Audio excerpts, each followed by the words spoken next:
You are hurting me! This is not trauma-informed! I am peaceful! Stop resisting! Stand up! You are under arrest for obstruction! Stop fighting! Saturday afternoon. 3:22.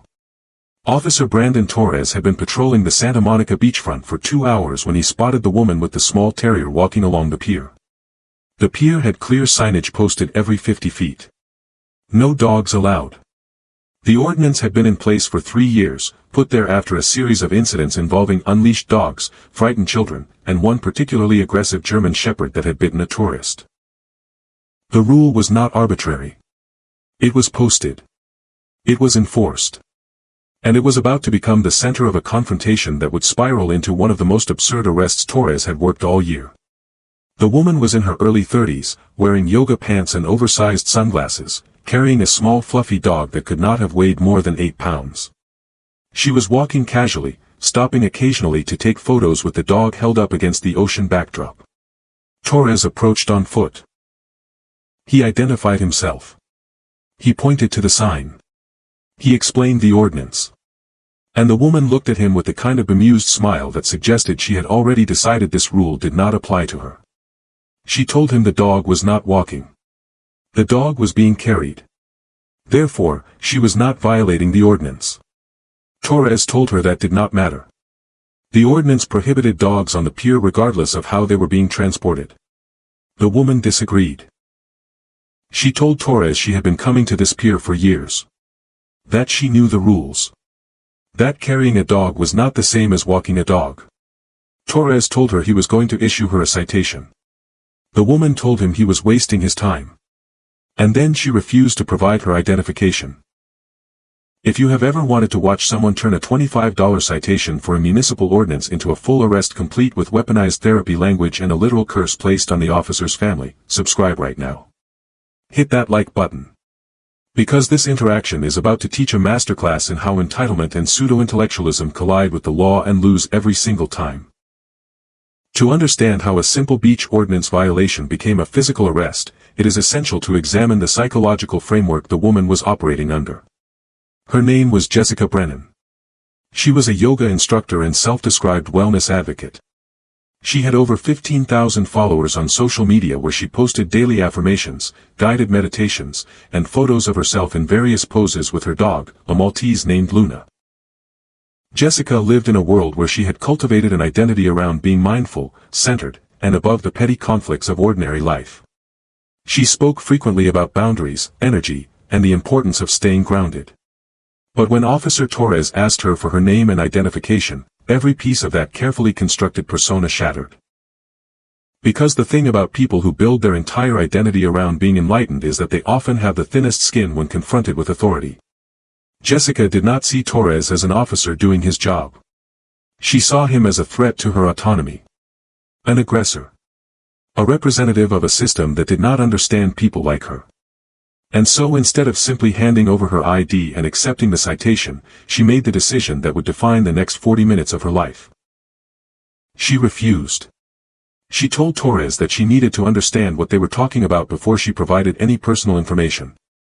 Torres explained again. Dogs are not allowed on the pier. You have a dog on the pier. I need your identification to issue a citation. Jessica asked why. Torres told her because that is how citations work. Jessica said that did not answer her question. She wanted to know the legal basis for the stop. The justification for the ID request. The specific statute she was allegedly violating. Torres, with the patience of someone who had been through this exact dance 100 times before, told her that he would be happy to explain everything once she provided her identification. Jessica refused again. And that is the moment the encounter shifted from a civil infraction to a potential arrest. The legal framework here is straightforward but frequently misunderstood. In California, officers are authorized to detain individuals who are reasonably suspected of violating a law, including municipal ordinances. Once detained, the individual is required to provide identifying information. Refusal to do so is itself a violation under California Penal Code 148, resisting or obstructing an officer in the performance of their duties. Jessica believed she was exercising her rights. She believed that by refusing to identify herself until the officer explained the law to her satisfaction, she was standing up for civil liberties. But she was wrong. The officer had already articulated the violation. Dogs on the pier. He had already explained the consequence. A citation. Her refusal to provide ID was not a principled stand. It was obstruction. And Officer Torres told her as much. He gave her one more opportunity. He told her clearly that if she did not provide her name, she would be placed under arrest. Jessica laughed. She told him he was overreacting. That he was on a power trip. That this was absurd. Torres told her she had 5 seconds. Jessica crossed her arms and told him to do what he needed to do. Torres placed her under arrest. The moment his hand touched her arm, Jessica began screaming. Not in pain. Not in fear. But in moral outrage. She shrieked that he was assaulting her. That he had no right to touch her. That she was not resisting. That she was a peaceful person and this was police brutality. Every word was captured on Torres's body camera. Every word contradicted by the calm, measured tone of the officer and the obvious lack of any excessive force. Jessica was not being slammed to the ground. She was being guided into handcuffs. But in her mind, she was the victim of state violence. As Torres attempted to place her in handcuffs, Jessica went limp. She allowed her body to go completely slack, forcing Torres to support her full weight. This is a passive resistance technique that suspects use when they want to make the arrest as difficult as possible without technically fighting. It is exhausting for the officer and accomplishes nothing except prolonging the attack. Torres called for backup.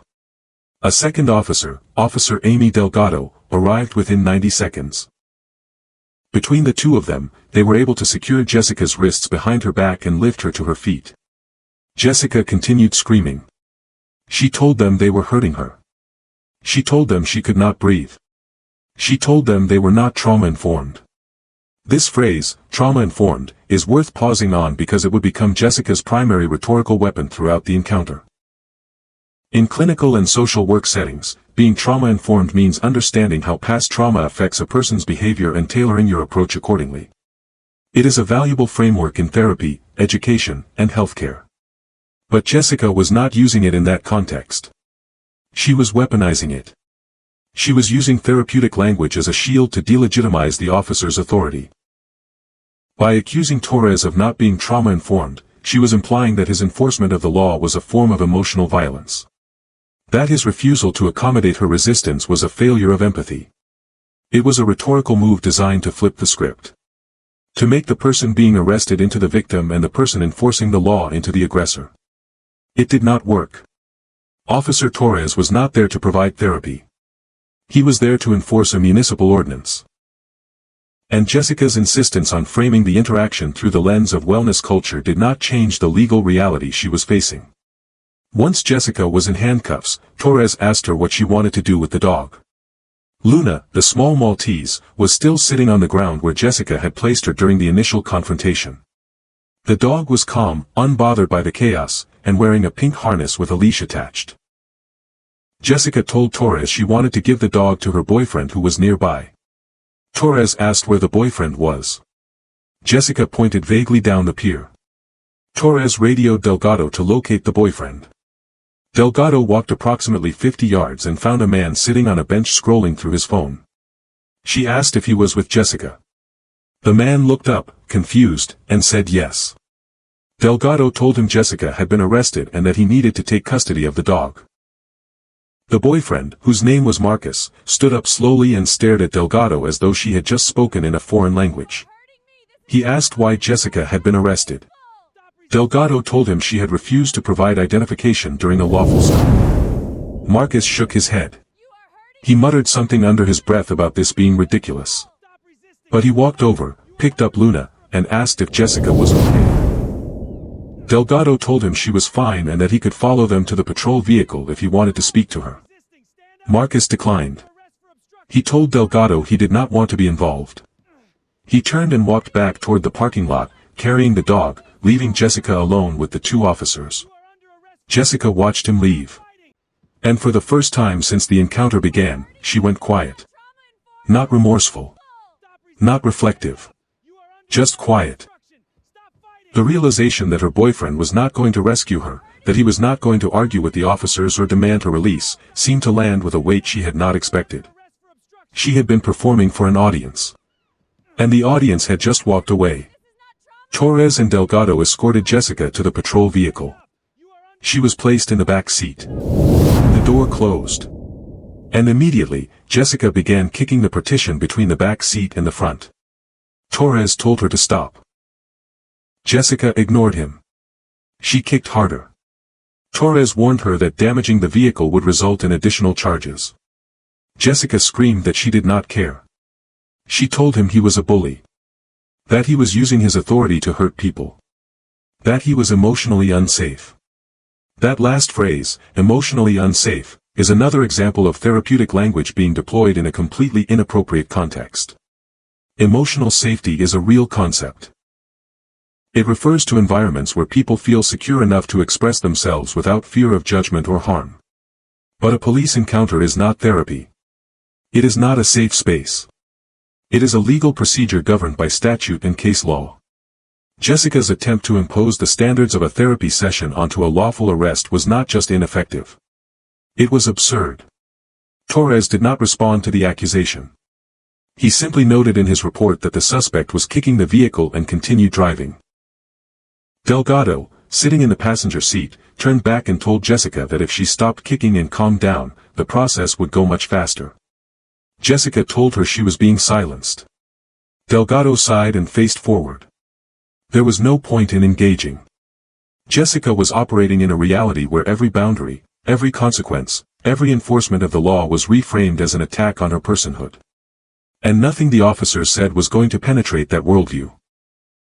The ride to the station took 8 minutes.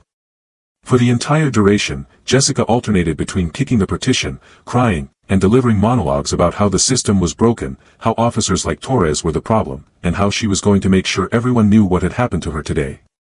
At the station, Jessica was processed. She was photographed. Her belongings were inventoried. And she was placed in a holding cell. The entire time, she continued her verbal barrage. She told the booking officer that this was illegal. That she had not done anything wrong. That she had a right to know why she was being detained before providing ID. The booking officer, a veteran with over 20 years on the force, listened without comment and then explained the charges. Violation of municipal code regarding dogs on the pier. Resisting and obstructing an officer. Damage to city property for kicking the patrol vehicle. Jessica stared at him. She asked how much the total fines would be. The officer told her it depended on the judge, but she was likely looking at several $100s plus court costs. Jessica began crying again. She said she could not afford that. That she was just trying to enjoy a day at the beach with her dog. That this was not fair. The officer told her that fairness was a question for the court. His job was to process her. And that is what he did. Jessica was given a court date. She was told that she could post bail or wait for her arraignment. She posted bail within 2 hours using a credit card. She was released. And as she walked out of the station, the first thing she did was pull out her phone and start recording a video. She stood on the sidewalk, tears streaming down her face, and told her followers what had happened. She described the encounter as police brutality. She said she had been assaulted for carrying her dog. She said the officers had not been trauma-informed or person-centered. She said the system was designed to crush people like her. She did not mention that she had refused to provide ID. She did not mention that she had gone limp during the arrest. She did not mention that she had kicked the patrol vehicle. She told a story. And it was a story in which she was the hero and the police were the villains. The video was viewed over 50,000 times in the first 24 hours. The court case took 3 months to resolve. Jessica hired an attorney, a civil rights lawyer who specialized in cases involving alleged police misconduct. The attorney reviewed the body camera footage. He watched Jessica refuse to provide ID. He watched her go limp. He watched her kick the vehicle. And he told Jessica, in no uncertain terms, that she did not have a case. He explained that the officer had acted lawfully at every step. That the ordinance was valid. That the refusal to provide ID was obstruction. That the arrest was justified. Jessica did not want to hear it. She told the attorney that the officer had not been trauma-informed. The attorney told her that was not a legal standard. Jessica asked if they could argue that the ordinance itself was unconstitutional. The attorney told her no. Dogs on piers can be regulated by municipalities for public health and safety. Jessica asked if they could argue excessive force. The attorney told her that placing someone in handcuffs during a lawful arrest is not excessive force. Jessica fired the attorney. She hired a second one. The second attorney told her the same thing. She fired that one too. By the time her court date arrived, she was representing herself. At the arraignment, the judge asked how she pleaded. Jessica said she did not recognize the authority of the court because the officer had violated her rights. The judge told her that was not one of the plea options. Jessica said she was pleading not guilty under duress. The judge entered a not guilty plea on her behalf and set a trial date. Jessica spent the next 2 months preparing her defense. She watched YouTube videos about constitutional law. She read blogs written by sovereign citizens. She convinced herself that if she just argued her case correctly, the truth would prevail. The trial lasted less than 3 hours. The prosecution presented the body camera footage. They called Officer Torres to the stand. He testified calmly and clearly. He explained the ordinance. He explained the refusal to ID. He explained the arrest. On cross-examination, Jessica asked him if he had considered her emotional state. Torres said he had observed that she was upset but that her emotional state did not negate her legal obligation to identify herself. Jessica asked if he had been trained in trauma-informed policing. Torres said he had been trained in de-escalation techniques and had used them during the encounter. Jessica asked if he felt good about arresting a woman for carrying a dog. Torres said he did not make decisions based on feelings. He made them based on law and policy. Jessica had no follow-up questions. The prosecution rested. Jessica took the stand in her own defense. She told the jury that she had been walking on the pier with her dog. That the dog had not been on the ground. That she had not violated the ordinance. That the officer had been aggressive and had escalated the situation unnecessarily. That she had only refused to provide ID because she felt unsafe. The prosecutor cross-examined her. He asked if she understood that the ordinance prohibited dogs on the pier regardless of whether they were being carried. Jessica said she did not agree with that interpretation. He asked if she had been given multiple opportunities to provide her name before being arrested. Jessica said yes, but that those opportunities had not been offered in a trauma-informed way. The prosecutor asked what trauma-informed meant in a legal context. Jessica said it meant treating people with respect. The prosecutor asked if being asked for your name was disrespectful. Jessica said it was when the officer had not explained the law first. The prosecutor asked if the officer had explained the law. Jessica paused. She said yes, but not in a way she understood. The prosecutor had no further questions. The jury deliberated for 20 minutes. They found her guilty on all counts. The sentencing hearing took place 2 weeks later. Jessica stood before the judge and made a statement. She told the judge that she was a good person. That she volunteered at animal shelters. That she taught yoga to underserved communities. That she had never been in trouble with the law before. That this entire situation had been a misunderstanding. That the officer had overreacted. That the system had failed her. The judge listened without expression. When Jessica finished, the judge told her that he had reviewed the body camera footage. That he had read the police report. That he had listened to her testimony. And that he found her version of events to be completely at odds with the evidence. He told her that refusing to provide identification to an officer during a lawful stop was not a civil rights issue. It was obstruction. He told her that going limp during an arrest was not passive resistance. It was resistance. He told her that kicking a police vehicle was destruction of property. And he told her that her continued insistence that she had done nothing wrong suggested a lack of accountability that concerned him deeply. He sentenced her to 90 days in jail, suspended pending successful completion of 1 year of probation. He ordered her to pay restitution for the damage to the patrol vehicle. He ordered her to complete 40 hours of community service. And he ordered her to attend a class on lawful police interactions. Jessica stared at him. She asked if she could speak. The judge said no. She had already spoken. The sentence was final.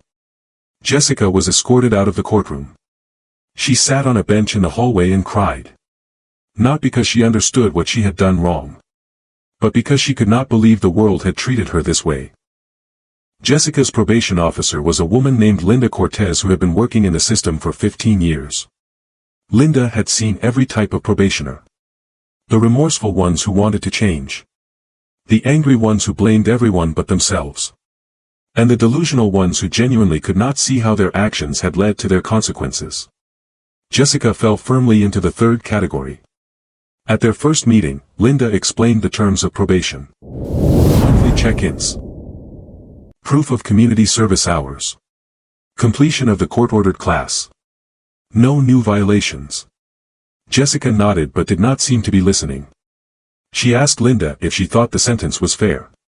Linda told her it was not her job to evaluate the fairness of sentences. Her job was to ensure compliance. Jessica said she felt like the system had targeted her. Linda asked why she thought that. Jessica said because she was a woman. Because she was spiritual. Because she questioned authority. Linda told her that plenty of people questioned authority without getting arrested. The difference was whether they did it while breaking the law. Jessica did not respond. Over the following months, Linda received updates on Jessica's progress. Or lack thereof. Jessica completed her community service hours but complained constantly to the coordinator about the tasks being beneath her skill set. She attended the lawful police interactions class but disrupted it repeatedly by arguing with the instructor. She showed up to her monthly check-ins but spent most of the time trying to convince Linda that the officer had been in the wrong. Linda documented everything.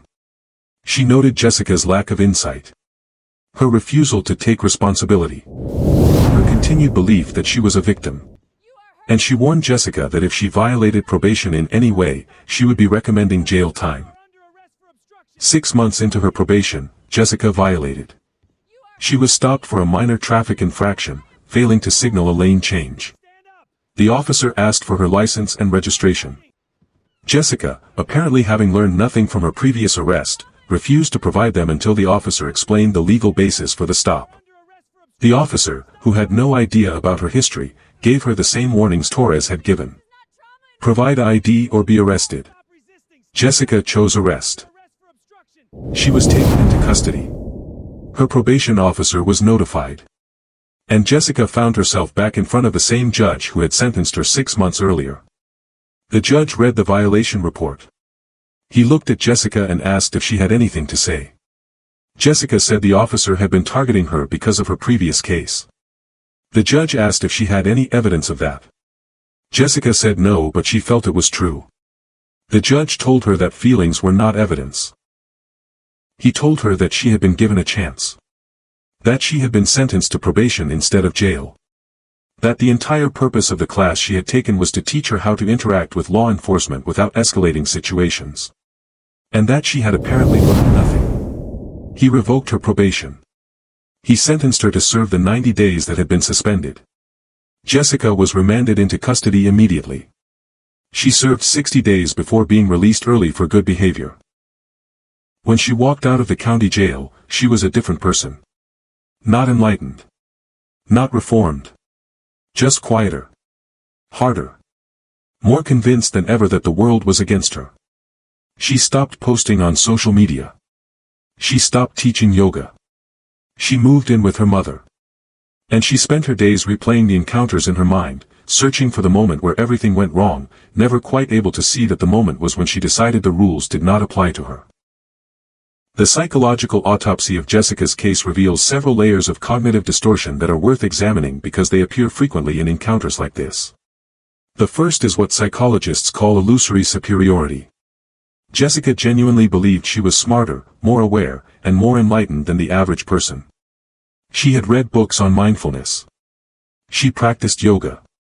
She used therapeutic language. And because of this, she believed she had a more sophisticated understanding of human interaction than a police officer possibly could. This belief blinded her to the reality that intelligence and awareness are not the same as legal knowledge or procedural compliance. The second distortion is selective empathy. Jessica demanded that the officers be trauma-informed, that they consider her emotional state, that they treat her with care and respect. But she showed zero empathy for the officers. She did not consider that they had a job to do. That they dealt with difficult people all day. That her refusal to comply was making their job harder. She expected empathy to flow in one direction. Toward her. Never from her. The third distortion is the victim identity. Jessica had built her entire sense of self around the idea that she was a good person navigating a hostile world. When she encountered consequences for her actions, she could not integrate that information into her self-concept. So instead, she reframed the consequences as persecution. The officer was not enforcing a law. He was targeting her.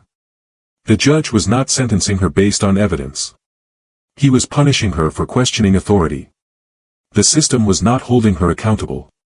It was victimizing her. This is the hallmark of narcissistic thinking. The inability to accept that you might be wrong. The compulsion to rewrite every narrative so that you remain the hero. And the complete blindness to how your own behavior created the outcome you are now suffering. The broader societal implications of this case extend far beyond one woman and one dog on one pier. Jessica represents a growing trend of people who have weaponized the language of therapy, social justice, and self-care to avoid accountability. They use terms like trauma-informed and person-centered not to promote genuine healing or understanding but to create a rhetorical shield that delegitimizes anyone who challenges them. This is not to say that trauma-informed care is not valuable. It is. In the right context. But that context is not a traffic stop. It is not an arrest. It is not a courtroom. Those spaces operate under different rules. Rules that prioritize public safety, legal compliance, and procedural fairness. When someone tries to impose therapeutic standards onto legal proceedings, they are not being enlightened. They are being manipulative. They are trying to change the rules of the game mid-play because they do not like the outcome. And the reason this tactic is so insidious is that it sounds reasonable. Who could be against treating people with empathy? Who could be against being trauma-informed? But the question is not whether empathy is good. The question is whether empathy exempts you from the law. And the answer is no. Jessica's case also highlights the danger of echo chambers. She surrounded herself with people who validated her worldview. Her social media followers. Her yoga students. Her boyfriend until he walked away. None of them challenged her. None of them told her that maybe, just maybe, she should have simply shown her ID and accepted the citation. And so she went into court believing that the jury would see things her way. That the judge would recognize the injustice. That she would be vindicated. She was wrong. And the shock of that wrongness, the collision between her self-perception and objective reality, was something she never fully recovered from. Officer Torres, for his part, filed a report on the encounter and moved on. He had been called worse things than emotionally unsafe. He had dealt with more difficult arrests. And he had long ago learned not to take suspects' insults personally. But the encounter stayed with him for a different reason. It represented a shift he had been noticing over the past few years. More and more, people were not just refusing to comply. They were reframing compliance itself as a form of oppression. They were treating lawful orders as violations of their autonomy. And they were using language designed to make the officer feel like the aggressor. Torres had been trained in de-escalation.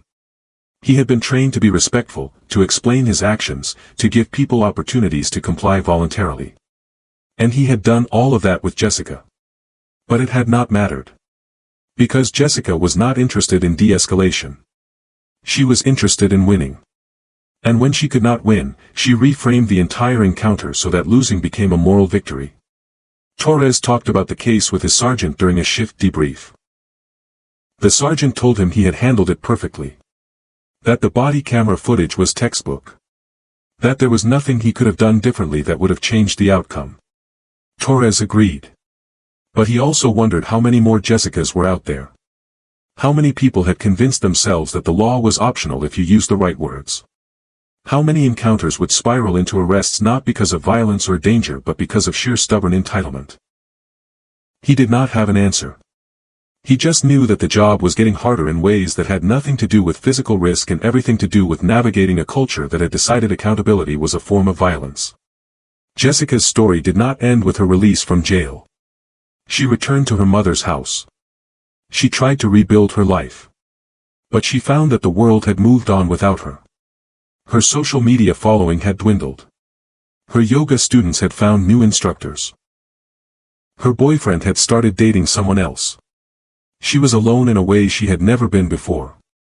And for the first time in years, she had to sit with that loneliness without the buffer of external validation. She started seeing a therapist. Not court-ordered. Voluntary. The therapist, a woman named Dr. Patel, listened to Jessica's story. And when Jessica finished, Dr. Patel asked her a question that no one else had asked. What do you think you could have done differently? Jessica said the officer could have been more understanding.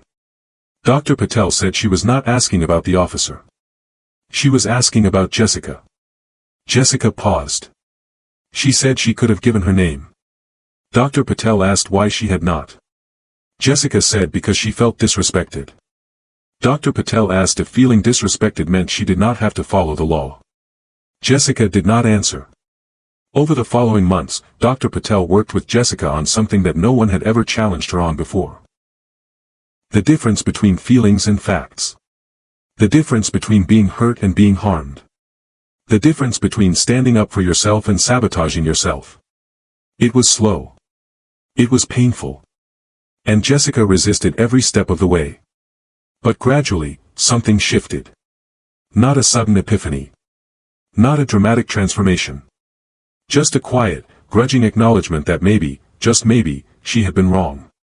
1 year after her release, Jessica wrote a letter to Officer Torres. She did not send it. She showed it to Dr. Patel first. The letter was short. It said that she had been thinking about the encounter. That she understood now that he had been doing his job. That she had made the situation worse by refusing to comply. That she was sorry for the things she had said. That she hoped he was doing well. Dr. Patel asked her if she wanted to send it. Jessica said she did not know. She was afraid Torres would laugh at it. Or ignore it. Or think she was trying to manipulate him. Dr. Patel told her that the letter was not really for Torres. It was for Jessica. It was evidence that she was capable of taking responsibility. That she was capable of growth. Jessica thought about that. And then she decided to send it.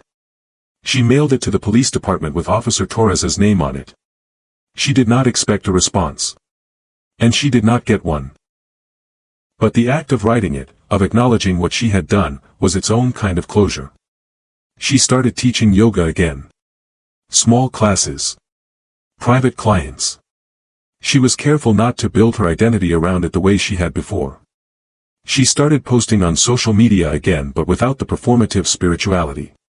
Just honest reflections on her life. She was not trying to be an influencer anymore. She was just trying to be a person. And slowly, in small increments, she began to feel like maybe she could be. The legal consequences of Jessica's actions were significant. She had a criminal record now. Obstruction. Resisting arrest. Destruction of property. Those convictions would follow her for the rest of her life. Background checks would flag them. Job applications would ask about them.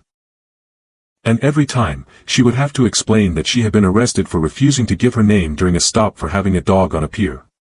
It was humiliating. It was limiting. And it was entirely preventable. Jessica thought about that often. She thought about the moment Officer Torres had asked for her name. The moment she had decided to refuse. The moment that had cost her months of freedom, thousands of dollars, her relationship, and her sense of self. She thought about all the ways that moment could have gone differently. And she accepted, finally, that the reason it had gone the way it did was because of her choices. Not the officers. Not the systems. Hers. That acceptance did not erase the consequences. But it gave her something she had not had before. Agency. The understanding that if her choices had created the disaster, then her choices could also create something better. It was a hard-won lesson. And one she was still learning. The case became a teaching example in the department. Officer Torres's body camera footage was used in training sessions on de-escalation and lawful enforcement. Recruits watched Jessica refuse to provide ID. They watched her go limp. They watched her kick the vehicle. And then they discussed what Torres had done right and whether there was anything he could have done differently. The consensus was always the same. Torres had followed procedure perfectly. He had given multiple warnings. He had explained the law. He had used the minimum force necessary. There was nothing to critique. But the trainers also used the video to highlight a broader trend. The rise of suspects who weaponized therapeutic language to delegitimize police authority. Recruits were taught to recognize the tactic. To understand that terms like trauma-informed and person-centered were being used not to promote genuine understanding but to create confusion and delay compliance. They were taught to stay calm. To not engage with the rhetoric. To focus on the law and the procedure. And to document everything on body camera because cases like Jessica's often ended up in court with the suspect claiming misconduct that the footage would disprove. The video became one of the most watched in the training library. Not because it was dramatic. But because it was so painfully, absurdly avoidable. Jessica is 34 now. She lives in a small apartment with a roommate. She works part-time at a wellness center teaching yoga and meditation. She is not famous. She is not influential. She is just a person trying to rebuild a life that she destroyed over a dog and a pier and a refusal to say her name. She thinks about that day often. About Officer Torres. About the handcuffs. About the jail cell. About the trial. About all the moments where she could have stopped the spiral and chose not to. And she wonders, sometimes, what he thinks when he sees the footage. Does he remember her? Does he think about the encounter the way she does? Or was she just another difficult arrest in a career full of them? She will never know. But she hopes, in some small way, that he knows she is sorry. That she understands now what she could not understand then. That the law is not optional. That compliance is not surrender. That accountability is not oppression. And that sometimes, the kindest thing the system can do is hold you accountable until you are ready to hold yourself accountable. The body cam footage from that afternoon is still online. Jessica has watched it once. She could barely make it through. Watching herself argue, watching herself resist, watching herself turn a nothing citation into a life-altering arrest, was like watching a stranger. She could not believe that was her. But it was. And the only way forward was to accept that and do better. So here is the question that should stay with you long after this story ends. At what moment do you think Jessica finally understood that weaponizing therapy language and refusing to comply were not acts of empowerment but acts of self-destruction? Was it when the jury found her guilty in 20 minutes? Was it when the judge revoked her probation and sent her to jail? Was it in that first therapy session when Dr. Patel asked what she could have done differently and she had no answer? Or was it much later, alone in her apartment, watching the body cam footage and seeing herself through the eyes of everyone who had tried to tell her she was wrong? Let me know your thoughts in the comment. Do remember to hit the subscribe button, like and share this story, and I'll see you in the next one.